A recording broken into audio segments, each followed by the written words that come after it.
Assalamualaikum warahmatullahi wabarakatuh. Alhamdulillah pada kesempatan kali ini kita masih diberi kesehatan untuk dapat berkumpul dan ikut kembali dalam sharing live episode 6 di Suara Kebaikan bersama Mas Haikal Kamil dari aktor Indonesia kita. Dan kita sedang menunggu beliau untuk dapat bergabung ke sesi live bareng ini. Oke, Mas Haikal sudah ada, mari kita mulai.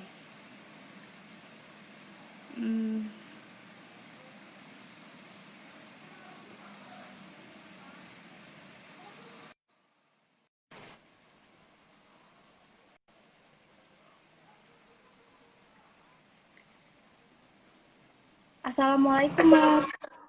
Waalaikumsalam. Udah. Sudah terlihat? Udah. Oke. Alhamdulillah, perkenalkan saya Keista dari tim Pick Up Kebaikan. Kali ini kita akan mengadakan sharing session dengan Mas Haikal. Sebelumnya mau memperkenalkan dulu kalau Pick Up Kebaikan itu merupakan sebuah komunitas yang menjadi salah satu wadah penggerak sosial yang mengajak pemuda-pemuda untuk dapat melakukan kegiatan-kegiatan peduli sosial sendiri gitu. Pick Up Kebaikan sendiri baru berjalan sekitar 2 bulan, tapi alhamdulillah sudah memberikan impact yang baik bagi masyarakat dan membantu masyarakat sekitar gitu. Terus tim Pick Up Kebaikan juga selain terjun ke dalam lapangan, kami juga memberi bantuan Mas melalui sharing-sharing seperti sekarang melalui Suara Kebaikan yang kita undang baik dari aktor, kalangan pemerintah gitu. Lalu kita juga mengundang narasumber yang memberikan inspirasi tentunya yang akan di-sharing melalui rekan-rekan sekalian gitu. Gitu, Mas. Baik, siap. Keren. Iya, alhamdulillah. Boleh dari Mas Haikal sendiri untuk mulai sharing sessionnya kepada rekan-rekan yang udah join live gitu. Oke, halo semua teman-teman.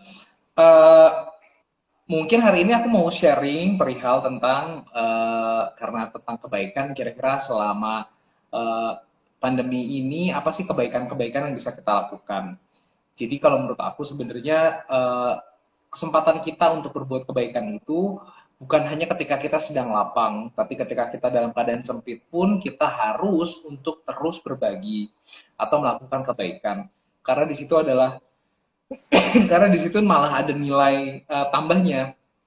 Kalau dalam keadaan berlebih terus kita berbagi, itu mungkin sudah biasa, tapi ketika kita punya keterbatasan, tapi kita terus untuk mencoba bisa terus berbagi, malah itu hal-hal yang luar biasa kalau menurut aku.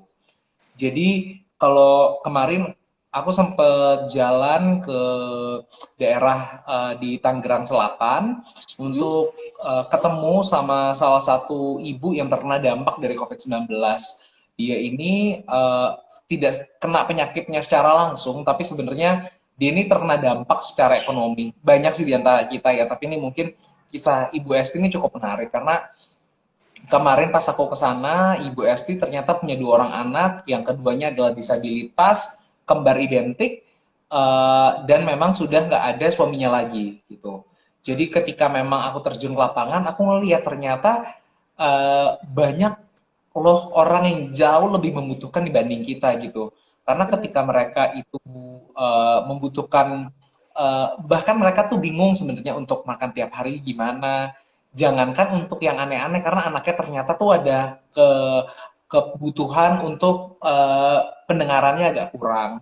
Habis gitu ternyata karena kakinya itu rata, jadi harus pakai pakai sepatu yang berkebutuhan khusus, tapi memang mereka belum punya uangnya. Terus ketika mereka mau masuk sekolah, ternyata harus ada tes IQ dulu yang mereka belum punya. Jadi mereka harus tes lagi di rumah sakit. Jadi kayak itu ternyata banyak sekali obstacle-obstacle yang Bu Esti jalanin sama kedua anaknya. Namanya Gilang sama Galang. Jadi dari situ aku akhirnya belajar kalau ternyata banyak loh orang-orang yang jauh lebih membutuhkan dibanding kita gitu. Dari situ aku belajar untuk ketika memang kita selalu melihat ke atas, pasti kita bisanya mengeluh gitu, ngerasa semuanya serba kurang. Tapi ketika kita melihat ke bawah, melihat sekitar, ternyata ribuan syukur pasti akan kita ucapkan setiap harinya karena kita ngerasa sebenarnya banyak sekali hal yang bisa kita lakukan dan kita bisa syukuri dari apa yang kondisi kita saat ini gitu Keisha. Jadi kalau aku lihat dengan kemarin aku turun ke lapangan, memang aku bareng sama menyalurkan bantuan dari dermawan-dermawan lainnya. Aku coba kasih ke mereka, aku kasih ke Bu Esti dan alhamdulillah memang itu bisa membantu. Tapi kulihat memang kita kasih sekali itu memang nggak akan selesai masalah dia gitu. Kayaknya memang harus berkelanjutan. Dan jujur memang karena ini kondisinya sangat memprihatinkan. Jadi kupikir mungkin nih dengan adanya pick up kebaikan atau gerakan-gerakan lainnya memang diinisiasi sama teman-teman, ini mungkin bisa menjadi membantu orang-orang yang seperti Bu Esti gitu, yang memang ternyata memerlukan bantuan dari kita gitu. Iya, kebetulan Pick Up Kebaikan juga sudah menyelenggarakan peduli sosial ke masyarakat-masyarakat gitu. Saya di Pekanbaru juga banyak banget Mas ke dampak salah satunya banyak masyarakat yang tidak bisa membayar tempat tinggal mereka. Jadi mereka tinggal di pinggir jalan dan menjadi tunawisma gitu. Cukup memprihatinkan juga sih untuk kondisi saat ini gitu. Dan anak-anak juga jadi banyak yang putus sekolah, sulit untuk melanjutkan perekonomian mereka gitu. Jadi emang memberikan Ya, yang cukup besar ya Mas. iya betul. Memang kalau aku lihat ya memang kalau aku lihat dengan adanya COVID-19 ini memang dampaknya kan itu pertama yang diciptakan adalah krisis kesehatan. Setelah itu Betul. akan ada krisis ekonomi gitu kan. Dan kalau aku lihat jangan sampai jadi malah krisis kemanusiaan pada akhirnya gitu loh yang aku harapkan gitu loh. Tentang akhirnya nggak ada lagi kayak kemarin kan ketika kita COVID ini banyak merubah hal gitu. Misalnya dulu ketika kita ada teman kita meninggal, keluarganya pasti kita akan berbondong-bondong sila apa takziah ke sana. Cuman dengan adanya COVID akhirnya semua ketika meninggal mencoba untuk nggak datang segala macam. Ini kan banyak hal-hal yang hilang gitu loh dengan adanya COVID-19. Malah menurut aku ini sebenarnya kita sebagai manusia lagi diuji nih dengan kondisi seperti ini gitu. Oke, misalnya kita nggak bisa hadir, tapi wujud perhatian kita terhadap kerabat kita yang memang sedang berduka tuh apa? Kita harus punya bukti-bukti lebih konkretnya gitu. Jadi walaupun nggak bisa ketemu langsung, tapi konkretnya apa yang bisa kita lakukan buat saudara-saudara kita. Pun dengan kita tadi ketika Keisha cerita ada teman-teman yang di Pekanbaru ternyata ada yang nggak bisa tinggal, apakah mungkin kita misalnya melakukan galang dana atau ternyata kita punya satu tempat penampungan yang bisa membantu mereka atau gerakan-gerakan lainnya itu kayaknya perlu dijalankan juga gitu. Benar sekali Mas. Kalau begitu apa yang mendasari Mas Haikal sendiri untuk mau gitu terjun secara langsung ke lapangan dalam memberikan bantuan ke masyarakat sekitar, lalu apalagi kita melihat kondisi pandemi ini sangat tidak aman untuk melakukan hal tersebut dan interaksi secara sosial gitu Mas. Kalau turun ke lapangan sih kalau aku ngerasa selama kita melakukan protokol kesehatan ya social distancing, pakai masker, terus ketika kalau merasa tidak sehat jangan sampai keluar, itu sih aku lakukan ya. Jadi kalau buat aku ketika memang kita aja sudah mulai berani untuk belanja kebutuhan sehari-hari, rasanya kok kayaknya untuk membantu orang harusnya kita juga udah mulai bisa ya untuk keluar menyalurkan secara langsung gitu. Dan kemarin sih sebenarnya yang aku coba pertimbangkan aku adalah karena sebagai public figure aku punya tanggung jawab sosial dan moral juga kepada orang-orang di sekitar aku gitu. Seenggaknya aku bisa menjadikan diriku sebagai contoh untuk mereka untuk ini coba deh lo melakukan hal yang sama. Jadi aku berharap dengan aku melakukan itu misalnya ada orang-orang lain yang akhirnya terinspirasi untuk melakukan kebaikan yang sama gitu. Ya itu aja sih sebenarnya harapan aku. Iya, kadang dengan adanya influencer itu membuat masyarakat seperti masyarakat milenial itu tergerak juga Mas untuk melakukan hal tersebut. Jadi impact dari aktris, aktor, baik influencer sendiri itu tuh memberikan impact yang cukup besar dan memberikan dampak yang positif juga gitu untuk masyarakat sekitar untuk memberikan kebaikan kepada masyarakat yang terkena dampak COVID-19 gitu. Betul sekali. Jadi Mas, selain Mas Haikal sendiri aktif untuk terjun langsung ke lapangan dalam memberikan edukasi dan bantuan ke masyarakat, ada hal apa lagi Mas yang Mas lakukan terkait dengan permasalahan COVID-19 sendiri? Pertama kan memang aku seorang kepala keluarga ya di rumahku. Sebisa mungkin aku menjaga keluargaku dengan baik, dengan memenuhi kebutuhan di rumah, dengan aku memberikan waktuku untuk anakku, untuk akhirnya aku karena dia sekarang sekolah dari rumah, ya aku mencoba untuk mendampingi dia ketika memang ada kelas online. Aku mencoba untuk meluangkan waktu ketika dia ada PR, aku bantu dia bikin. Jadi itu yang kurasa hal terkecil yang memang kita lakukan adalah skupnya dari keluarga ya. Terus yang kedua kepada lingkungan karena memang aku juga punya usaha di bidang halal lifestyle, ada di kosmetik, skincare, terus ada di fashion muslim, uh, dan ada di beberapa bidang lainnya. Aku ngerasa ketika aku ngejalanin ini, aku punya seperti apa ya? Seperti tantangan untuk gimana caranya orang-orang yang kerja sama aku ini tetap kupertahankan semua, walaupun dalam kondisi tersulit. Karena jujur ketika memang dalam kondisi seperti ini pasti omset turun, terus operasional tetap berjalan semua. Jadi aku mencoba untuk aku tidak memperparah keadaan dengan aku ngeluarin orang-orang aku. Jadi aku berpikir untuk melakukan karyawan untuk di PHK atau dirumahkan tuh benar-benar opsi terakhir yang kita lakukan gitu. Jadi aku sebisa mungkin untuk tidak melakukan itu sih. Dan alhamdulillah sampai saat ini masih semua bisa kita pertahankan. Jadi setidaknya karyawan yang memang udah ku rasakan sampai saat ini menjadi bagian dari keluargaku juga, mereka setidaknya banyak banyak memberikan bantuan juga buat keluarganya mereka karena pas aku dengar banyak ada yang pasangannya ternyata udah kena PHK, ada yang ternyata keluarga di kampungnya ternyata sudah tidak bisa berjualan lagi. Jadi dengan mereka tetap bekerja, akhirnya mereka tetap bisa mensupport kehidupan sanak familinya di tempat mereka tinggal atau keluarganya. Itu sih sebenarnya. Bener banget Mas, dampak yang paling besar juga itu PHK besar-besaran, jadi orang banyak kehilangan pekerjaan mereka kan Mas. Jadi itu tuh juga memberikan dampak ekonomi dan penghasilan juga di kehidupan sehari-hari. Betul, betul sekali. Lalu dalam hal COVID ini, menurut Mas bagaimana seharusnya masyarakat, khususnya seperti pemuda dalam bertindak, menurut Mas Haikal Kamil sendiri gimana? Terus seperti apa peran yang seharusnya dibangun oleh para pemuda dalam masa COVID sekarang ini? Ya pertama tugas anak-anak muda sih sebenarnya jangan nambahin masalah lah ya.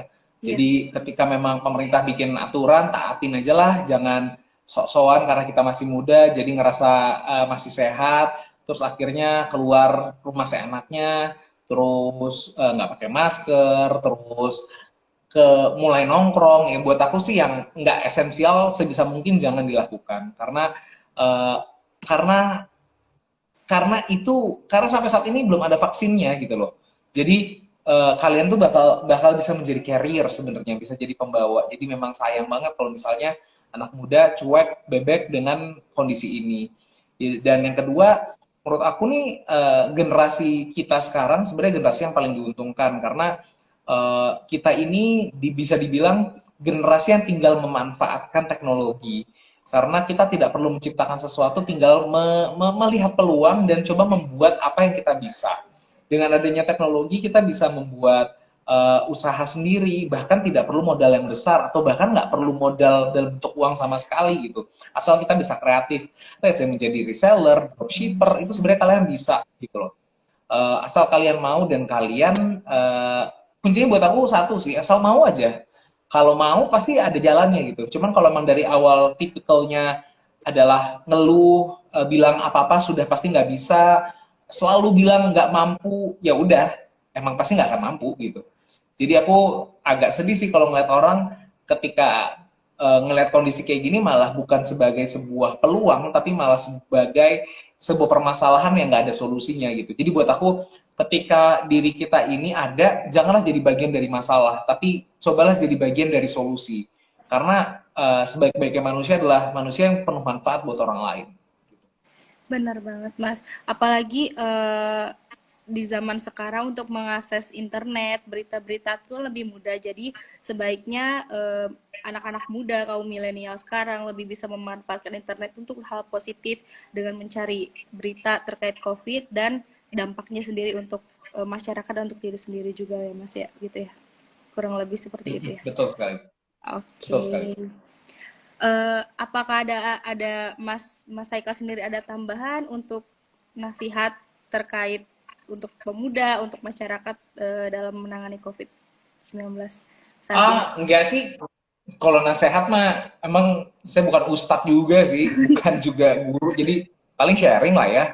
Saya juga nggak ngerasa saya lebih tahu gitu, cuman berdasarkan apa yang saya jalanin, sebisa mungkin kita yang masih muda, masih punya energi, coba menjadi bagian dari solusi dari masalah ini dengan cara apa? Pertama, kalian mencoba berkreativitas dalam segala bentuk keterbatasan yang ada sekarang.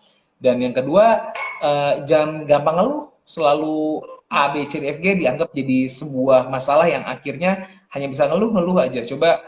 Cobalah untuk mengisi waktu dengan hal-hal positif. Semoga kalian bisa, biar kalian bisa berguna gitu. Itu aja sih. Baik, Mas Haikal, penyampaiannya cukup padat dan jelas banget ya, Mas ya. Eh, Terakhir dari kami ingin mendengar pesan dari Mas Haikal, saran atau support dari Mas Haikal sendiri terhadap kepada para pejuang kebaikan. Nah, pejuang kemanusiaan di luar sana agar bisa tetap semangat untuk menjalankan kegiatan sehari-harinya dan mengemban misi kemanusiaannya untuk selalu menebar kebaikan dan manfaat untuk sekitar. Iya, buat teman-teman semua di luar sana yang kalian melakukan tugas kalian dan kalian memang harus memperjuangkan atau mempertaruhkan nyawa kalian dengan kalian beraktivitas menjadi petugas medis atau aktivis kemanusiaan. Kalau menurut aku kalian adalah pahlawan sesungguhnya karena dalam kondisi seperti ini kalian adalah orang-orang yang berada di garda terdepan. Terus semangat, terus yakinlah kalau misalnya hidup kita ini bisa bermanfaat buat orang banyak, itu pasti menjadi pahala kok buat kita. Karena Tuhan itu nggak tidur. Pasti Tuhan tuh selalu mencatat kegiatan yang kita lakukan setiap harinya. Yakin deh, insya Allah itu bisa menjadi bekal buat mempersiapkan kehidupan kita yang lebih kekal kelak di akhirat. Itu aja. Amin ya robbal alamin. Jadi semoga berkesinambungan ya Mas ya antara dari kita sendiri untuk membantu tim medis yang sedang berusaha untuk menangani COVID sekarang ya Mas ya. Untuk Betul. untuk penutup dari live kita sekarang, boleh Mas Haikal untuk menyampaikan closing statement-nya untuk menutup live hari ini. Oke teman-teman, buat pick up kebaikan, kalian baru 2 bulan 3 bulan, bagus movement yang kalian lakukan. Semoga gerakan seperti ini bisa ditiru sama teman-teman lainnya di luar sana dan teruslah menjadi orang yang bisa bermanfaat buat keluarga, at least tidak menjadi tidak menambahkan masalah buat orang-orang di sekitar kita. Dan semoga pick up kebaikan bisa menjadi wadah buat teman-teman di luar sana untuk bisa bergerak ke arah kemanusiaan. Baik, terima kasih banyak ya Mas Haikal untuk sharing session kali ini. Semoga ilmunya dan penyampaian Mas Haikal bisa menjadi manfaat untuk kita semua. Amin ya robbal alamin. Terima kasih untuk Sama-sama waktunya Keisha. ya. Iya, Terima kasih banyak ya Mas dadah. Haikalnya. Sehat selalu Iya, sekeluarga. Salam ya sama-sama. Mas. Iya, Assalamualaikum. Assalamualaikum. Waalaikumsalam warahmatullahi.